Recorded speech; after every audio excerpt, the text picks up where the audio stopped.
Friends जैसा कि आप सभी को पता है, जो आपका नेक्स्ट सीटेट का एग्जाम है ये 7 जुलाई को होने वाला है, जिसके लिए हम लोग यहाँ पर सीटीपी पेपर 1 और पेपर 2 दोनों की ही क्लासेस देखने वाले हैं। जिसमें मैं आप लोगों के साथ में जो क्वेश्चन 2011 से लेकर के 2024 अभी जो आपके लेटेस्ट एग्जाम हुए हैं 21 जनवरी को उसमें पूछे गए उन सभी क्वेश्चनों को हम लोग यहाँ पर देखने वाले हैं। तो देखिए यहाँ पर आपका फर्स्ट क्वेश्चन है, विकास शुरू होता है, जो कि आपका सीटेट जनवरी 2012 में पूछा गया। ठीक है, तो अगर हम डेवलपमेंट की बात करें, विकास की बात करें, तो ये कब से शुरू होता है? माँ के गर्भ से स्टार्ट होता है और जब तक हमारी मृत्यु नहीं होती है तब तक चलता रहता है ना। यानी विकास क्या है? एक निरंतर प्रक्रिया है, सतत प्रक्रिया है। ठीक है, यहाँ पर दे रखा है उत्तर बाल्यावस्था। तो देखिए जो उत्तर बाल्यावस्था की आपकी एज होती है वो कितनी होती है? 6 से लेकर के 12 वर्ष। ठीक है, तो हमने अभी आपको बताया कि विकास कहाँ से प्रारंभ होता है? माँ के गर्भ से स्टार्ट होता है ना। तो ये तो आपका ऑप्शन होगा नहीं। प्रसव पूर्ण अवस्था, जो कि आपका क्या दे रखा है? बिल्कुल सही दे रखा है, यानी माँ के गर्भ से लेकर के हमारे मृत्यु तक जो है हमारा डेवलपमेंट चलता रहता है।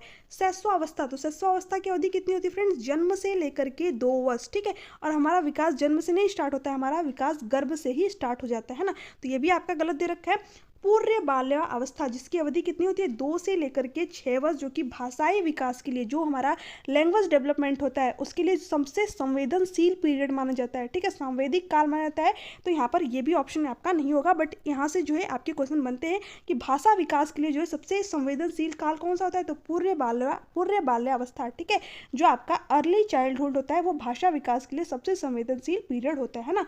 बट विकास कब से आपका शुरू होता है? प्रसव पूर्ण अवस्था, यानी माँ के गर्भ से ही जो है आपका विकास स्टार्ट हो जाता है। ठीक है, नेक्स्ट क्वेश्चन अब आपका यहाँ पर, निम्नलिखित में से कौन सा कथन विकास और अधिगम के बीच संबंध को सर्वश्रेष्ठ रूप से जोड़ता है? ठीक है, अब देखिए विकास और अधिगम के बीच में संबंध आपसे यहाँ पर पूछ रखा है, जो कि क्वेश्चन आपका सीटेट सितंबर 2015 में बना।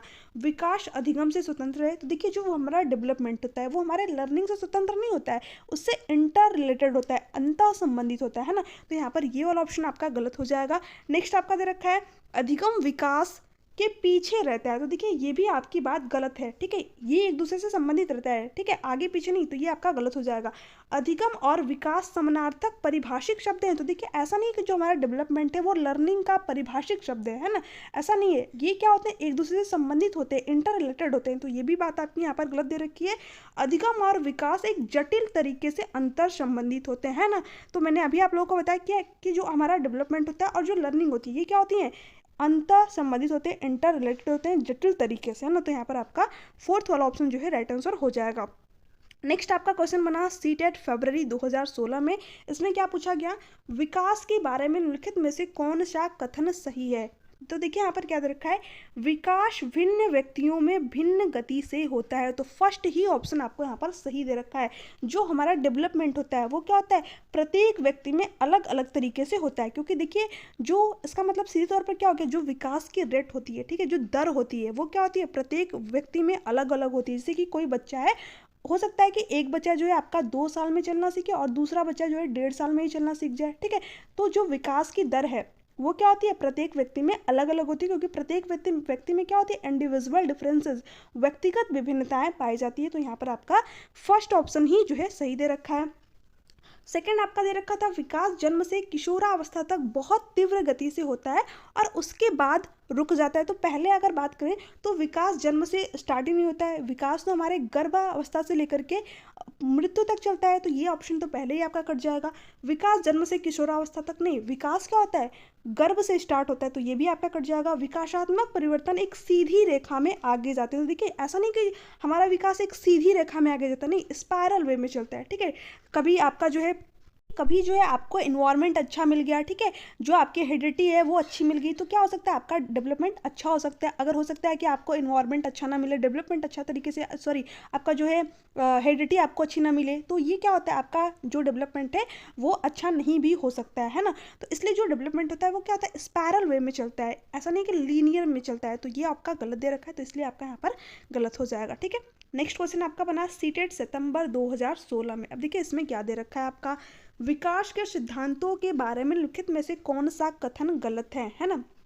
विकास वंशानुगत और पर्यावरण के बीच सतत अननोन क्रिया से होता है। देखिए यहाँ पर आपसे क्वेश्चन को अगर आप रीड अच्छी तरीके से रीड करेंगे तब जो है आपको इसका मतलब समझ में आएगा। देखिए यहाँ पर क्या पूछ रखा है, विकास के सिद्धांतों के बारे में कौन सा कथन गलत है। ठीक है, हमें गलत कथन को बताना है। तो ये तो आपका जो है बात सही दे रखा है, क्योंकि हमारा जो डेवलपमेंट होता है, जो विकास होता है, वो क्या होता है, हेरिडिटी और इन्वायरमेंट का ही तो प्रोडक्ट होता है, वातावरण और आनुवंशिकता का तो ही गुणनफल होता है। तो ये बात तो आपकी सही दे रखी है, तो ये तो आपका ऑप्शन होगा नहीं। विकास परिपक्वन और अधिगम पर आधारित होता है। हाँ, ये भी बात आपकी सही है, जो हमारा डेवलपमेंट होता है वो हमारी मेच्योरिटी और लर्निंग पर ही तो आधारित होता है। तो ये भी बात आपकी सही दे रखी है, तो ये भी आपका ऑप्शन नहीं होगा, क्योंकि हमें गलत ऑप्शन को बताना है।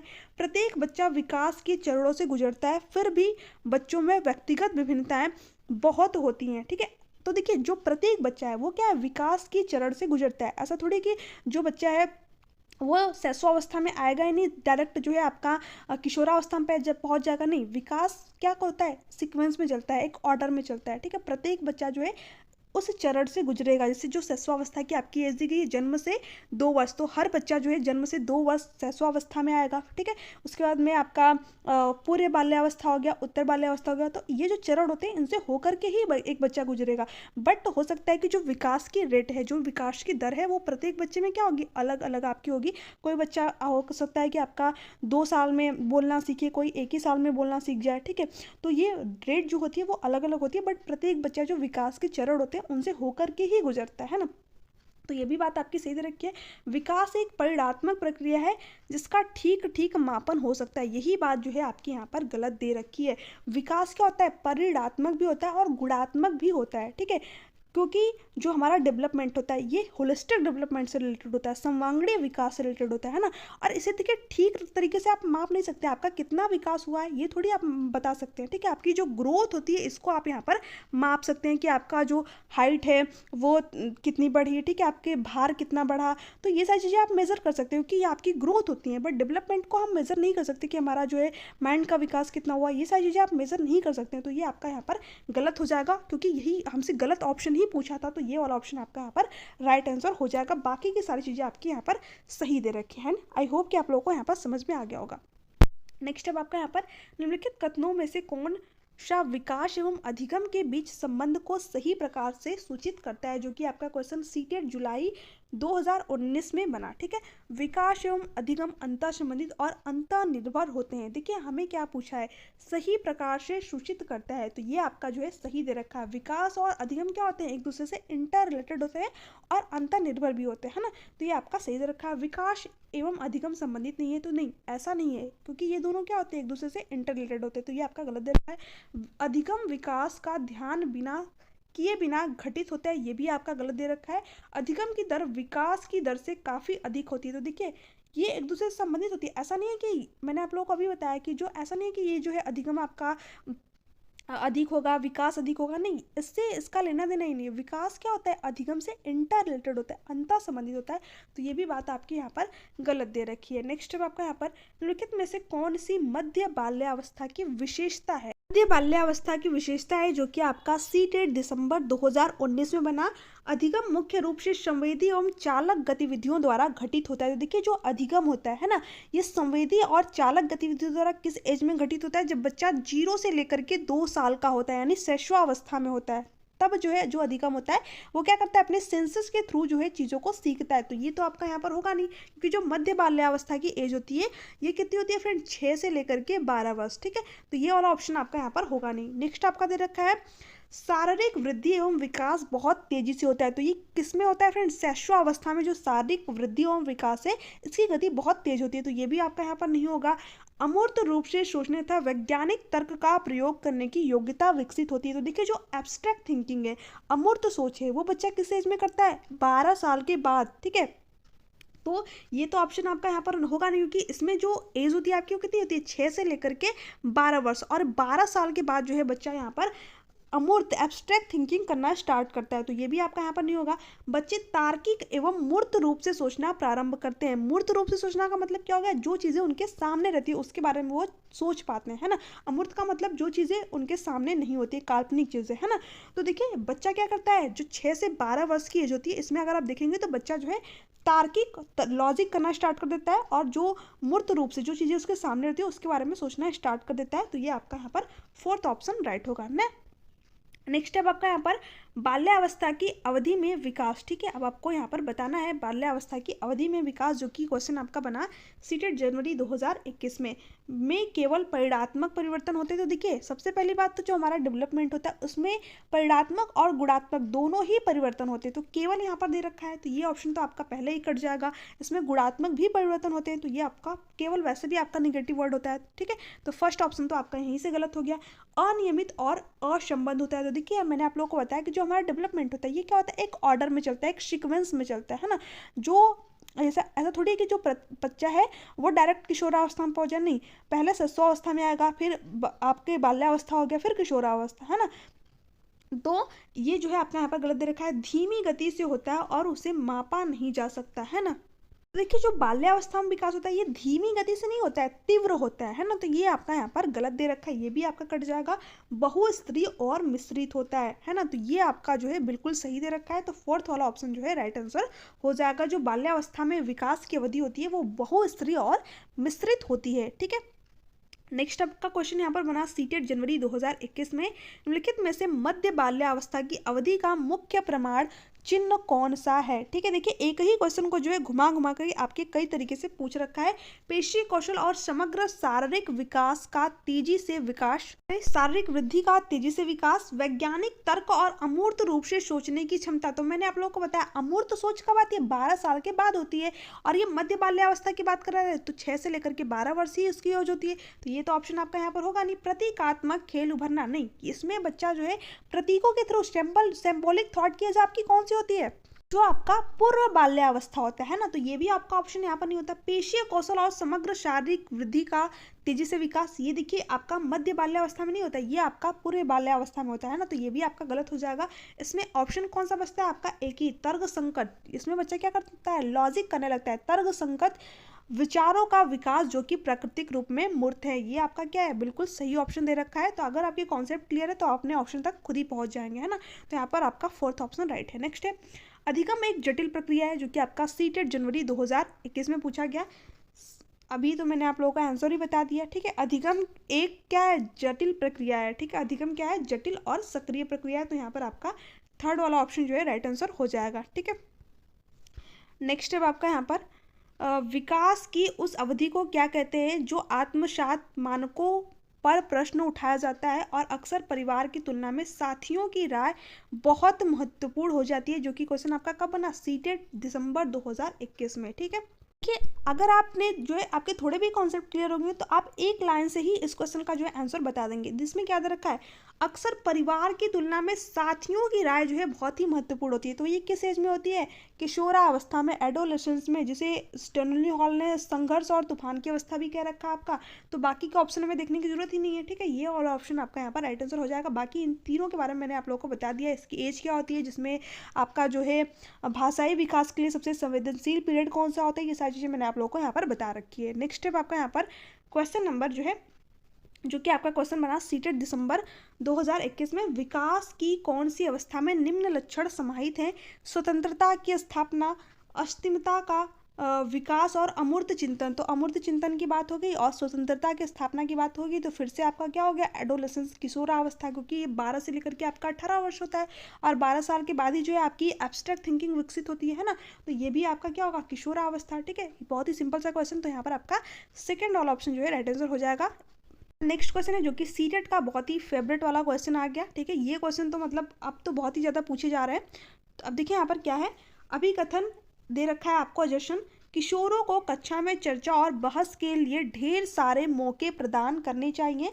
सहयोगात्मक अधिगम अर्थ के निष्कर्ष और विभिन्न विचारों को साझा करने का अवसर देता है। तो देखिए बात तो आपकी सही दे रखी है ना। नहीं, जो आपका अजर्शन है वो भी सही दे रखा है और जो इसका कारण दे रखा है ये भी जो है सही दे रखा है। जो किशोर होते हैं उनको क्या करना चाहिए, कक्षा में बहस और चर्चा करने के लिए प्रचुर मौके उपलब्ध कराना चाहिए, तो ये आपकी बात सही है। और जो इसका रीजन है, क्योंकि सहयोगात्मक अधिगम जो कोऑपरेटिव जो लर्निंग होता है ये अर्थ के निर्माण में, ठीक है, और विभिन्न विचारों को साझा करने में के अवसर देता है। तो यहाँ पर ए और आर जो है दोनों सही है, और आर क्या है, ए की करेक्ट एक्सप्लेनेशन भी है। तो यहाँ पर आपका सेकंड ऑप्शन जो है राइट आंसर हो जाएगा। ए और आर दोनों सही, किंतु आर जो है ए की सही व्याख्या है। यहाँ पर किंतु नहीं होगा, आर जो है ए की सही व्याख्या है ना।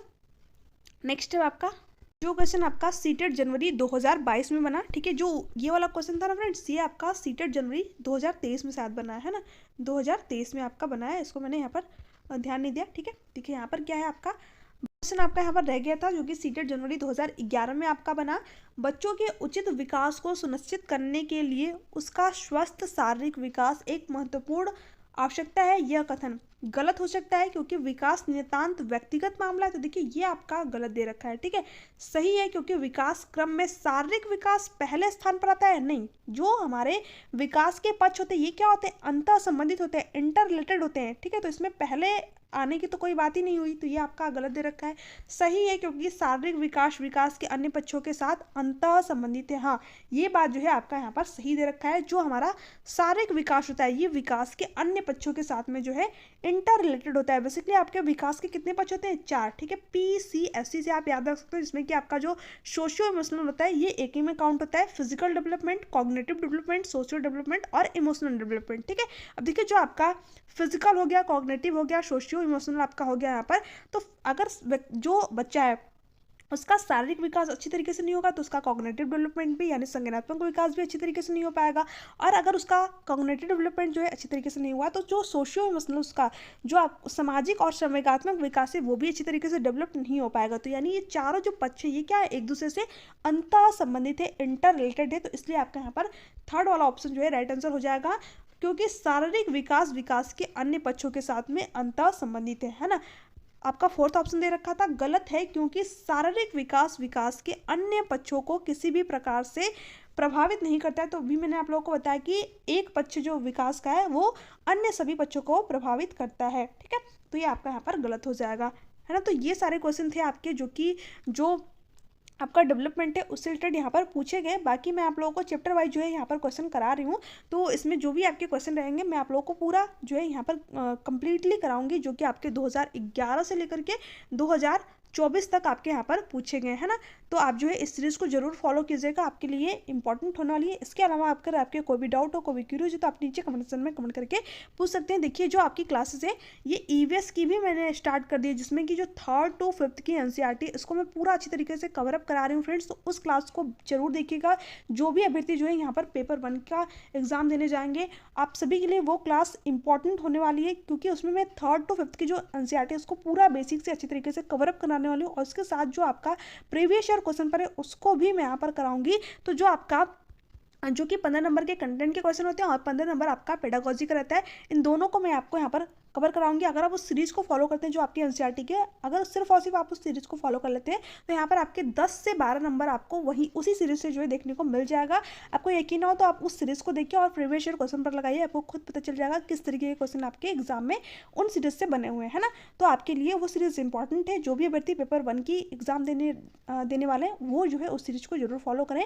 इसके अलावा साइंस की भी क्लासेस आपकी जल्दी स्टार्ट होंगी, जिसमें मैं आप लोगों को पूरे चैप्टर वाइज जो MCQs होते हैं वो यहाँ पर सॉल्व कराऊंगी। तो वीडियो अगर अच्छी लग रही हो आप लोगों को तो चैनल को सब्सक्राइब कर लीजिएगा, बेल आइकन को प्रेस कर दीजिएगा, ताकि जो वीडियो की नोटिफिकेशन है वो आप लोगों को तक पहुंच सके। और देखिए इसके अलावा जो आपको अगर इसका PDF चाहिए तो आप हमारे टेलीग्राम चैनल से जुड़ जाइए, जिसका लिंक जो है आपको नीचे डिस्क्रिप्शन बॉक्स में मिल जाएगा। तो आप जो है टेलीग्राम पे जाकर के PDF आप लोगों को मिल जाएगा और वहाँ से जो है आप लोग अपना रिविज़न भी कर सकते हैं। मैं जो इन PDF का आंसर, क्योंकि इसमें तो आपको आंसर यहाँ पर मिलेगा नहीं, ठीक है, तो आंसर जो है आप लोगों को मैं ऐड करके वहाँ पर सेंड कर दूंगी। तो आप जो है इन क्वेश्चनों का अगर लगाएंगे तो आपके सारे के सारे जो रिवीजन है वो भी हो जाएगा, और एक बार इस क्लास को भी देख लेंगे तो आपका जो है सारा चीज़ कंप्लीट हो जाएगा।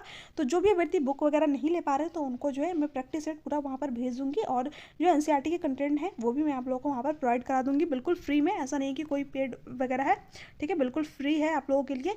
आप कोई भी बैच वगैरह मैं तो यही बोलूँगी कि सीटेट के लिए बेसिकली नहीं जो सेल्फ स्टडी होगा वो सबसे जो है बेस्ट होगा। सेल्फ स्टडी में जो है आपके सारे कॉन्सेप्ट जो है क्लियर होते चलते हैं। तो बाकी आप लोगों की अपनी पर्सनल मर्जी है, आप लोग चाहो तो ले सकते हैं, बट मेरा जो ओपिनियन है कि नहीं, आप लोगों को बैच जो है नहीं लेना चाहिए। ठीक है, तो वीडियो अगर अच्छी लग रही हो तो चैनल को सब्सक्राइब कर लीजिए, बेल आइकन को प्रेस कर दीजिएगा ताकि वीडियो से रिलेटेड जो भी नोटिफिकेशन है वो आप तक पहुँच सके। Thanks for watching.